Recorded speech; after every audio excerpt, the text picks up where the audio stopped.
Iran কোন পথে যাচ্ছে এখন, যুদ্ধ নাকি সমঝোতা?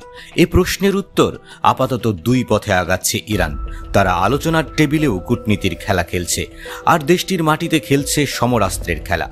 একদিকে যখন চলছে কথা আর মাথার লড়াই, অন্যদিকে তখন চলছে ঘোষিত ও অঘোষিত মহড়া।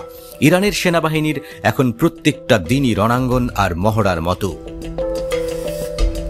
যুক্তরাষ্ট্র ঈগলের চোখ করেছে ইরানের দিকে। যে কোনো সময় শিকার তুলতে হামলে পড়তে পারে মার্কিন প্রেসিডেন্ট ডোনাল্ড ট্রাম্পের নিয়ন্ত্রণাধীন পেন্টাগন। এরই মধ্যে ইরানি মিত্র হিসেবে পরিচিত ইয়েমেনের হুথি যোদ্ধাদের দমাতে অভিযান জোরালো করেছে। ইরানের আশেপাশের মার্কিন ঘাঁটিগুলোতেও যুদ্ধরব। হু হু করে মার্কিন সেনা ঢোকানো হচ্ছে ইরানের আশেপাশের দেশগুলোতে। সাগরগুলোতেও মার্কিন উপস্থিতি চোখে পড়ার মতো। ইরান ঘিরে মোতায়েন করা হয়েছে ভারী ভারী মার্কিন বোমারু বিমানগুলো।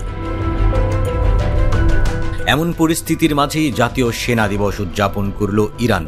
তাই এদিকেও আছে বাড়তি নজর। ইরানের প্রেসিডেন্ট মাসুদ পেজেশকিয়ান দেশটির সশস্ত্র বাহিনীর শক্তি ও প্রস্তুতি নিয়ে সন্তুষ্ট। দুর্দান্ত প্রতিরক্ষা সক্ষমতা আর সামরিক ক্ষেত্রে স্বয়ংসম্পূর্ণতা অর্জনের জন্য তিনি তার দেশের সামরিক বাহিনীর ভূয়সী প্রশংসা করেছেন। পেজেশকিয়ান উচ্চপদস্থ কর্মকর্তাদের সাথে তেহরানে সামরিক কুচকাওয়াজে অংশ নেন। অনুষ্ঠানে দেয়া ভাষণে পেজেশকিয়ান ইরান এবং সমগ্র অঞ্চলে শান্তি ও নিরাপত্তা রক্ষায় কার্যকর ভূমিকা রাখায় সেনাবাহিনীর ভূমিকার প্রশংসা করেন।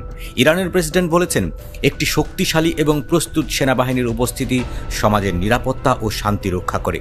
যদি এই আশীর্বাদপূর্ণ শক্তি সমাজে না থাকত, তাহলে আমাদের সমাজ থেকে নিরাপত্তা অদৃশ্য হয়ে যেত। পেজেশকিয়ান আরও বলেন, একটি শক্তিশালী এবং প্রস্তুত সেনাবাহিনীর অস্তিত্ব ইরানকে এই অঞ্চলে যোগাযোগ, শান্তি ও প্রশান্তি প্রতিষ্ঠায় শক্তিশালীভাবে বাস্তবায়ন করতে সক্ষম করছে।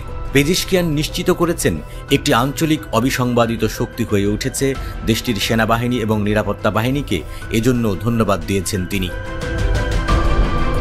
ইরান দখল ও ধ্বংস করার ষড়যন্ত্রে মত্ত, শত্রুদের মোকাবেলার ক্ষেত্রে সাহসী ভূমিকা রাখায় ইরানি সশস্ত্র বাহিনীর প্রশংসা করেছেন পেজেশকিয়ান।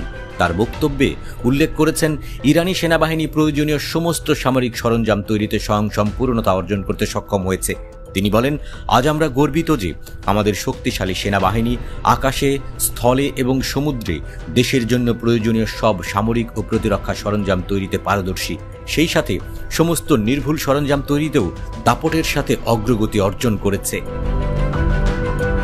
পেজেশকিয়ান বলেন, ইরানের সেনাবাহিনী দেশের শিল্প, বাণিজ্য এবং বিশ্ববিদ্যালয়গুলিতে প্রযুক্তি সরবরাহ করেছে। সেনাবাহিনী সরকার এবং আমাদের প্রিয় জনগণের জন্য এক অতুলনীয় মিত্র এবং সাহায্যকারী। সেনাবাহিনী সর্বদা সকল সংকটে ঘটনাস্থলে ছিল। দিবসটি উপলক্ষে সেনাবাহিনীর কিছু অর্জন এবং ড্রোন এবং ক্ষেপণাস্ত্র সহ দেশীয়ভাবে তৈরি সামরিক সরঞ্জামও প্রদর্শন করা হয়।